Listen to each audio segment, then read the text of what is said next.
Hello friends, Diwali मुबारक हो। हर साल कार्तिक माह की अमावस्या तिथि को प्रकाश पर्व दिवाली मनाई जाती है। दिवाली का त्यौहार प्राचीन काल से मनाया जा रहा है। हालांकि बदलते समय के साथ दिवाली मनाने के तरीके में भी बदलाव आए हैं, लेकिन हर साल देश भर में दिवाली उतनी ही उत्साह और भक्ति के साथ मनाया जाता है। इस दिन माता लक्ष्मी और गणेश की विधि विधान के साथ खास पूजा की जाती है। नमस्कार, मैं कोच आनंद प्रकाश आज दिवाली के मौके पर बताने वाला हूँ कि पृथ्वी पर पहली बार कब और कैसे दिवाली मनाई गई थी और प्राचीन काल से मनाई जाने वाली दिवाली का प्राचीन नाम क्या है। दिवाली शब्द दीप यानी दीपक और आवली पंक्ति से मिलकर बना है। इसका अर्थ होता है दीपों की पंक्ति, अर्थात दीपक की माला वाला पर्व है। इसका वैदिक प्रार्थना है तमसो माँ ज्योतिर्गमय, मतलब अंधकार से प्रकाश में ले जाने वाला पर्व। प्राचीन काल में इसे दीपोत्सव के नाम से जाना जाता था, जिसका अर्थ है दीपों का उत्सव। हालांकि आज भी लोग दीपोत्सव के रूप में दिवाली को जानते हैं, लेकिन आम बोलचाल की भाषा में ज़्यादातर दिवाली या दीपावली का प्रयोग किया जाता है। कहा जाता है कि एक समय भगवान विष्णु मृत्यु लोक में विचरण करने आ रहे थे। तब लक्ष्मी जी ने भी उनके साथ चलने का आग्रह किया। तब विष्णु जी ने कहा कि यदि मैं जो बात कहूँ तुम अगर वैसा ही मानोगे तो भी चलो। तब लक्ष्मी जी उनकी बात मान गई और भगवान विष्णु के साथ भूमंडल पर आ गई। कुछ देर बाद एक जगह पर पहुंचकर भगवान विष्णु ने लक्ष्मी जी से कहा कि जब तक मैं न आऊं तुम यहाँ ठहरो। मैं दक्षिण दिशा की ओर जा रहा हूँ, तुम उधर मत आना। विष्णु जी के जाने पर लक्ष्मी जी के मन में कौतूहल जागा कि आखिर दक्षिण दिशा में ऐसा क्या रहस्य है जो मुझे मना किया गया है, और भगवान स्वयं चले गए। लक्ष्मी जी से रहा न गया और जैसे ही भगवान आगे बढ़े, लक्ष्मी जी भी पीछे पीछे चल पड़ी। कुछ ही आगे जाने पर उन्हें सरसों का एक खेत दिखाई दिया, जिसमें खूब फूल लगे थे। सरसों की शोभा देखकर लक्ष्मी जी मंत्रमुग्ध हो गई और फूल तोड़कर अपना श्रृंगार करने के बाद वह आगे बढ़ी।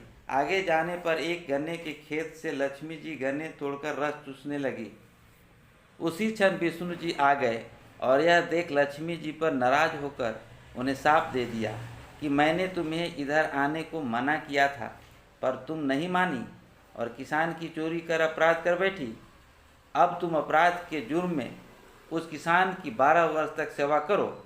ऐसा कहकर भगवान विष्णु लक्ष्मी जी को छोड़कर क्षीरसागर चले गए। तब लक्ष्मी जी उस गरीब किसान के घर रहने लगी।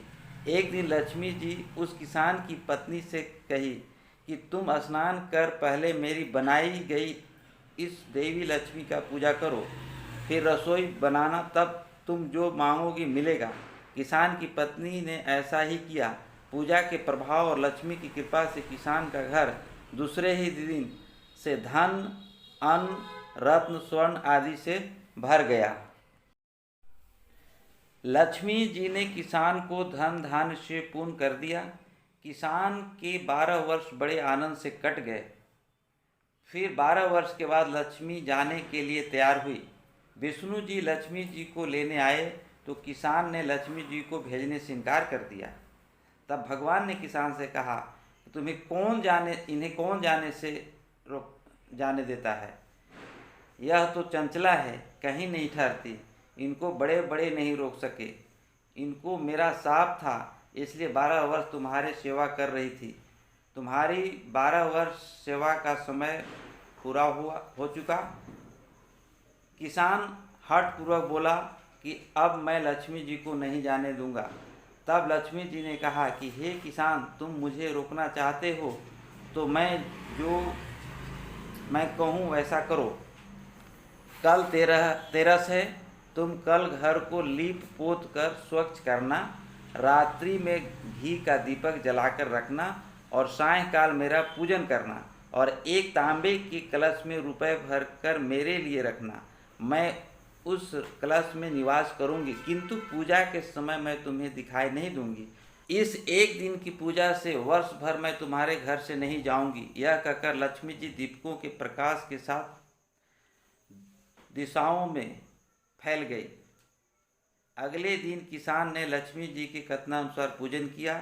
किसान का घर धन धान्य से पूर्ण हो गया। इसी वजह से हर वर्ष तेरस के दिन लक्ष्मी जी की पूजा होने लगी।